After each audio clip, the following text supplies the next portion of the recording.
Bonjour cher ami, j'espère que tu vas bien, que tu es en forme aujourd'hui. On est de retour encore une fois pour un nouveau podcast. Aujourd'hui, on va voir quelque chose d'assez particulier qu'on ne parle vraiment pas souvent et qui est nécessaire pour arriver au salut. Donc le titre aujourd'hui de l'émission va être les causes présalvifiques ou les causes qui précèdent le salut. Mais pourquoi ce podcast aujourd'hui? Pourquoi ce sujet? Eh bien, tout simplement parce que beaucoup des gens qui nous entourent ne comprennent pas en fait qu'est-ce que le salut et qu'est-ce que ça implique. Mais avant de voir ce salut-là, on va regarder les causes qui précèdent et comment ça pourrait aider tout homme à réfléchir là, sur le sens de la vie. L'une des premières questions que doit se poser chaque homme est liée à la question du péché. Que vous soyez musulman, bouddhiste, que vous adhériez aux religions mystiques, à différentes sectes comme les témoins de Jéhovah, les mormons, les calvinistes, et même si vous vous définissiez sans aucune appartenance religieuse ou façon de penser, déjà en tant qu'enfant, la question du péché est quand même un aspect qui doit être important.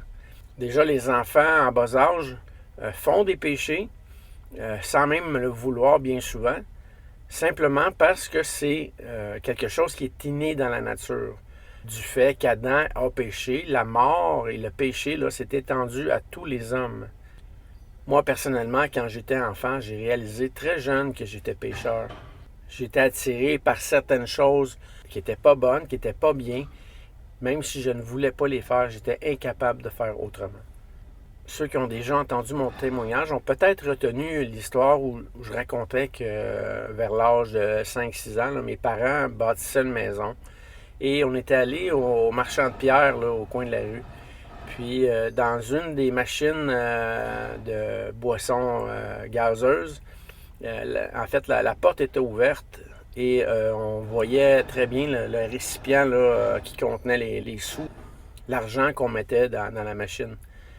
Puis, moi, je me souviens, j'étais attiré par les sous qui étaient dedans, puis j'ai mis ma main dans le contenant qui m'appartenait pas, puis j'ai pris un 25 sous que j'ai mis dans ma poche. Ma mère qui parlait avec le marchand s'est rendu compte qu'il y avait quelque chose qui ne marchait pas, soit par mon attitude ou peut-être qu'elle avait vu du coin de l'œil, je ne sais pas, là. Mais elle m'a posé la question, Dominique, qu'est-ce que tu as dans ta poche? Puis moi, j'avais répondu rien, maman, rien, maman.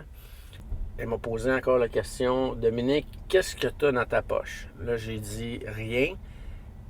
Puis une troisième fois, elle a insisté, puis elle a dit, dis-moi ce que tu as dans ta poche. Puis là, j'ai pas eu le choix de montrer le 25 sous. Ma mère a insisté à ce que je le remette au monsieur, puisque ça lui appartenait.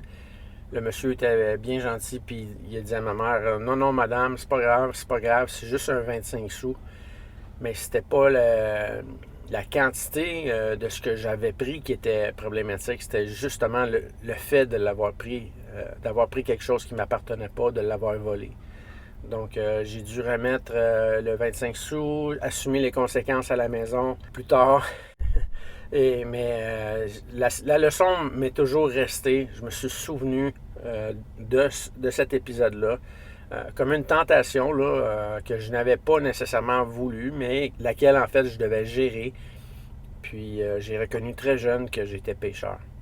Je pourrais vous citer d'autres exemples, mais si on fait une introspection de nos propres vies, on est capable de voir plusieurs épisodes comme ça qui se sont produits dans nos vies et qui démontrent clairement qu'on est soumis ou sous l'effet de la tentation du péché. Que ce soit la colère, l'envie, le mensonge, ce sont tous des aspects qui touchent même notre vie dès la tendre enfance. Quand je parle de colère, je parle justement d'une colère injustifiée, d'une colère centrée sur nos propres envies et non d'une saine colère qui est en fait celle qui sert à défendre les autres pour une cause juste. Donc, pour être sauvé, vous devez réaliser cet aspect-là, que vous êtes pécheur et voir quelle façon peut vous être utile pour vous en sortir. La façon utile, en fait, de s'en sortir, c'est de venir à Jésus-Christ. On verra ça plus tard dans dans la cause finale là, qui mène au salut. Mais on va essayer de voir un petit peu en ordre aujourd'hui là, quelques points là, qui peuvent toucher chaque homme, chaque femme, chaque enfant de façon générale. Donc, se souvenir de ce premier point-là, là, reconnaître qu'on est pécheur. Quelqu'un qui serait incapable d'avouer qu'il est pécheur ne peut jamais être sauvé. Impossible. La repentance fait partie, justement, des points essentiels au salut. Dans mon parcours jusqu'ici, l'une des catégories de personnes qui ont le plus de difficultés à avouer qu'ils sont pécheurs, dans tous ceux que j'ai rencontrés, c'est en fait les musulmans. Très rares sont les personnes au sein de l'islam qui avouent être pécheurs et qui cherchent une solution. De par ses fondements, l'islam, en fait, nie pratiquement le fait que l'homme est pécheur. Tout ce que le musulman a besoin pour être sauvé, dans sa conception, c'est d'être islamiste. Puisque, toujours selon cette conception, hors de l'islam, tous sont des mécréants, tous sont des maudits, des damnés. On y reviendra probablement dans un autre podcast, dans un autre enseignement ultérieurement. Gardons ce point-là sommaire aujourd'hui. Donc, se souvenir qu'on est pécheur. Passons au point numéro 2. La création. Quand on regarde le ciel, les étoiles, les mers, les poissons, les animaux, on ne peut pas passer à côté du fait que c'est vraiment immensément beau, immensément complexe et en même temps immensément ordonné. Le fait de contempler la création, et même en fait le point summum de la création qui est l'homme, dans toute sa complexité, autant dans ses capacités physiques, dans ses membres, dans sa génétique, ce serait utopique d'arriver à la conclusion que cette création-là est le fruit d'un hasard. Plusieurs hommes sont arrivés avec cette hypothèse d'une création qui serait arrivée sans cause initiale, sans but, sans avoir été pensée. Mais si on regarde les faits, on voit la grande complexité et l'ordre qui régit chacune de ces choses. On doit arriver à penser que la création est le fruit d'un créateur. Un créateur qui est beaucoup plus grand que cette création-là en tant que telle. Je ne parle même pas ici encore de définir ou d'arriver à penser qu'il y a un Dieu. Simplement le fait de reconnaître qu'il y a un créateur. Si on ne reconnaît pas qu'il y a un créateur, encore une fois, on ne pourra pas jamais être sauvé. Et c'est pas parce que je parle d'un créateur en ce moment que je ne viendrai pas au point de définir qui est Dieu. Justement, au sein des religions, plusieurs vont statuer sur la question d'un Dieu, un Dieu créateur, sans être capable jamais de lui donner un réel nom. Je parle d'un réel nom vrai. Plusieurs vont s'appuyer sur de fausses conceptions, justement pour dire que leur Dieu est de telle ou telle façon, ou que leur Dieu est une idole, qu'ils l'aperçoivent comme étant juste ou injuste.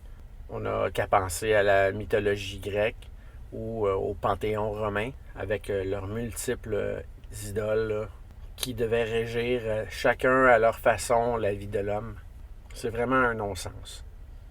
S'il y a un créateur, il doit être lui-même plus puissant que sa création. Je ne vais pas entrer dans le détail de ce point-là aujourd'hui. Je ne vais pas non plus définir la toute-puissance de Dieu.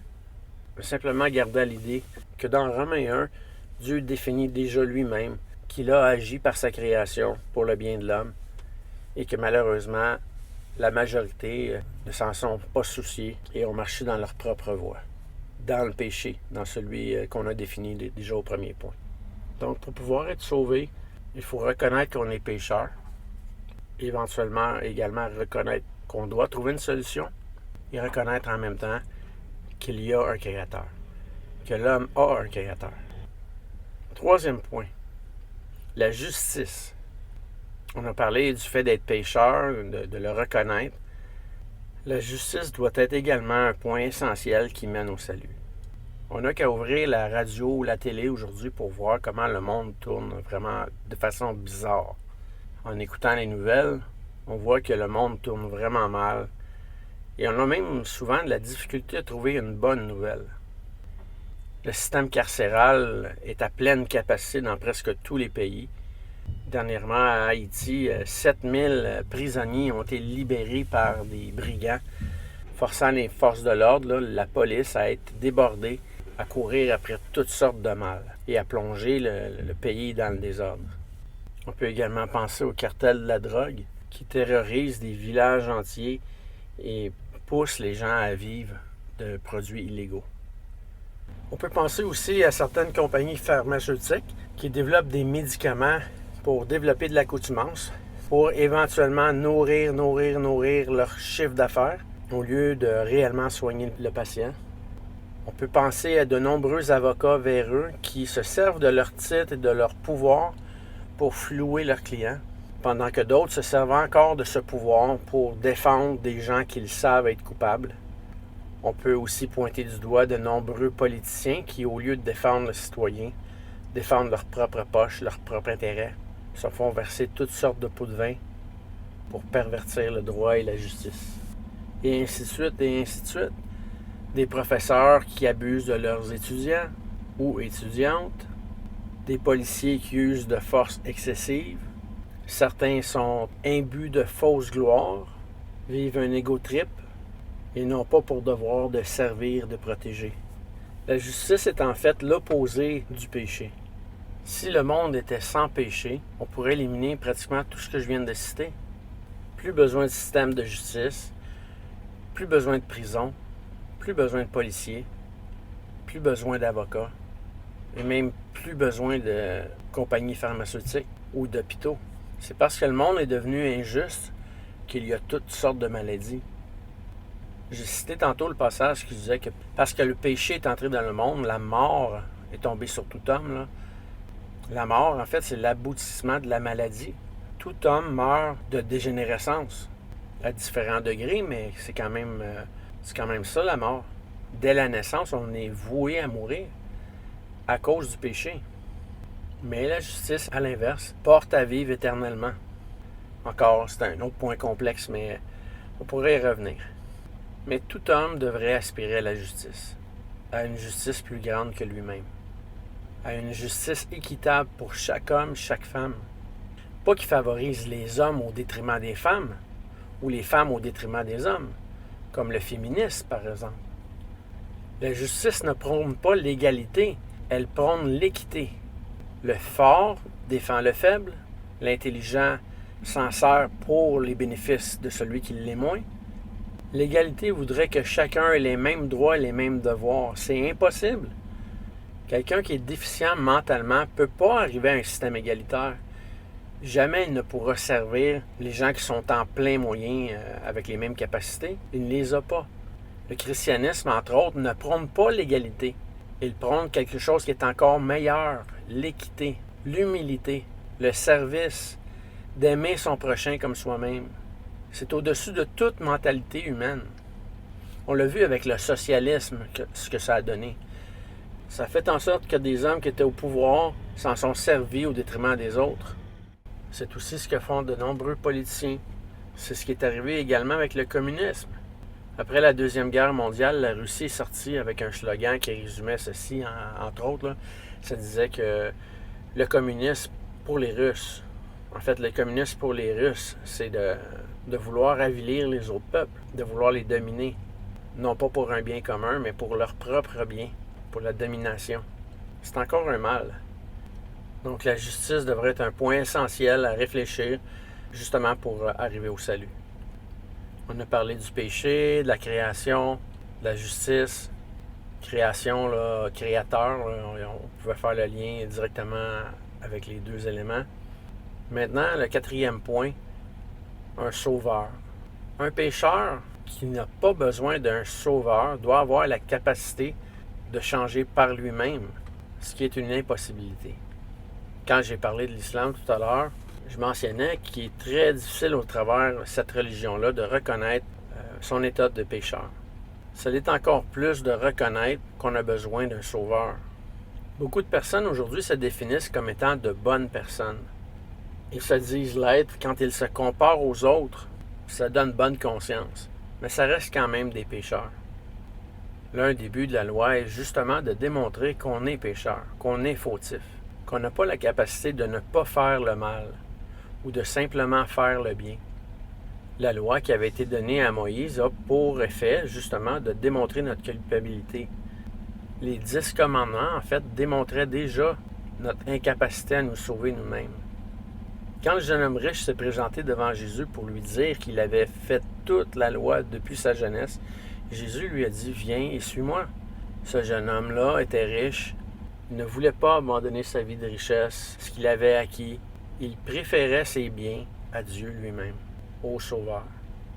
L'histoire ne nous dit pas si plus tard il a changé d'avis, s'il s'est repenti, mais le récit biblique nous démontre déjà qu'il est très difficile pour l'homme de renoncer à lui-même pour suivre le Seigneur. Dans toute ma vie, je n'ai jamais rencontré quelqu'un qui n'avait pas besoin d'un sauveur. Plusieurs affirmaient qu'ils n'en avaient pas besoin, mais tous étaient des pécheurs. Je ne dis pas ça parce que je les aimais pas ou pour les mépriser, mais simplement parce que c'est l'état de l'homme. L'homme est pécheur, il a besoin d'un sauveur. Si vous avez des commentaires sur ce point-là, n'hésitez pas à écrire ici au bas du post. Ça va me faire plaisir d'échanger avec vous ou peut-être de vous apporter certains autres arguments qui pourront vous aider à comprendre le sujet.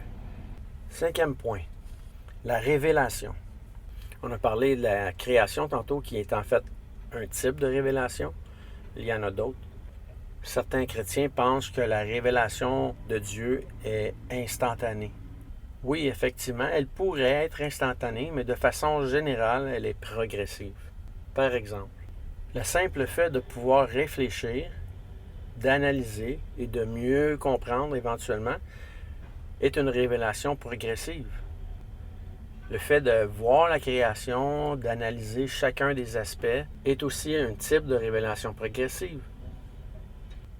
Quand de notre conscience, on est capable, jour après jour, de mieux analyser ce qui est bon et ce qui est mal, c'est un autre type de révélation progressive. Quand, par les peines ou les douleurs, on est capable de mieux comprendre qu'est-ce qui affecte l'homme positivement et négativement, c'est un autre type de révélation progressive qui ne se fait pas d'une façon instantanée. Même quand on analyse la Bible, les textes qu'on lit ne se comprennent pas instantanément. C'est peu à peu qu'on les comprend et qu'on peut les mettre en pratique. Dans l'Ancien Testament, on disait que Dieu était un Dieu caché. C'est au sein de la nuée qu'on pouvait constater qui était Dieu, entrer en contact avec lui. Dieu ne révélait pas son plein visage puisqu'il disait que ceux qui le voyaient, ceux qui le verraient face à face, mourraient, ne pourraient pas le supporter. C'est pourquoi le Père, Dieu, le Créateur, a envoyé le Fils, une figure sur laquelle on peut s'identifier. Le Fils qui est également pleinement Dieu. Imaginez, si Dieu est tout-puissant, peut-il s'incarner dans le Fils? Absolument. C'est un autre point qui est contredit par de nombreuses religions. Si Dieu est tout-puissant, pouvait-il aller sur la croix mourir pour des pécheurs? Des gens qui n'avaient pas la capacité de se changer eux-mêmes pour devenir meilleurs ou parfaits? Absolument. Pouvait-il décider de porter sur ses épaules le poids des péchés des hommes? Tout à fait. C'est par grâce que l'homme peut être sauvé, au moyen de la foi personnelle. Donc tous les aspects qu'on a discutés aujourd'hui devraient nous apporter ou nous conduire à la foi, à croire que le Créateur, qui est Dieu, est plus grand que l'homme et est la seule solution pour son salut. Bien définir qui est Dieu est aussi important que simplement y croire. Donc j'espère que ce que j'ai discuté aujourd'hui puisse être quelque chose qui va vous apporter la réflexion ou va vous apporter justement à vouloir demander plus de précision. Dieu est bon, il veut que tous soient sauvés. Qui que vous êtes, Dieu veut votre bien, veut faire en sorte que vous soyez sauvés et heureux en Jésus-Christ. Jésus n'était pas simplement un prophète comme certains l'affirment, un prophète parmi tant d'autres qui en contredit certains et en atteste d'autres. Jésus était le Créateur, le Dieu incarné, selon ce que nous dit Jean au chapitre 1 et ce que nous dit également Genèse. Le sang versé était nécessaire pour que puissent être rachetés les péchés. Et ce sang-là ne peut pas être efficace sans la foi. Si vous n'avez pas la foi en Jésus-Christ, vous n'êtes toujours pas pardonné de vos fautes, de vos péchés, de vos manquements. Vous êtes toujours soumis à la mort et à la maladie. Oui, la mort va frapper tout homme ici sur terre, mais la réelle mort, en fait, c'est pas ça. La réelle mort, c'est d'être privé de Dieu. En fait, je devrais dire que la réelle mort, ce n'est pas simplement ça. La mort peut frapper pour l'éternité, tandis que la vie peut vous être donnée à l'instant si vous confessez Jésus-Christ comme Sauveur et Seigneur, si vous vous repentez de vos péchés, si vous croyez qu'il est ressuscité. Alors, je vous laisse avec cette méditation aujourd'hui. J'espère que vous l'avez appréciée. N'hésitez pas à la partager à vos amis de différentes dénominations. Partagez aux Juifs, partagez aux musulmans, partagez à toute nation, hommes, femmes, enfants. Annoncez l'Évangile, celui qui peut sauver vos âmes. J'entendais quelqu'un hier qui disait que le message de Jésus, c'était d'aimer son prochain comme soi-même. C'est pas ça l'Évangile. L'Évangile, en fait, c'est de croire en Jésus. Autrement, jamais vous serez pardonné. Beaucoup de gens mettent en pratique le fait d'aimer son prochain comme soi-même et ne sont jamais sauvés. C'est entre autres ce que le judaïsme moderne enseigne, d'aimer Dieu et d'aimer son prochain. Mais en niant Jésus-Christ, ils ne sont pas pardonnés. Le fait d'aimer son prochain, c'est la conséquence d'avoir cru, d'aimer réellement dans la justice, pas simplement de penser aimer à sa façon, mais d'aimer correctement. Alors je vous laisse. Passez une bonne journée. N'hésitez pas à vous abonner à la page et à partager. Que Dieu vous bénisse.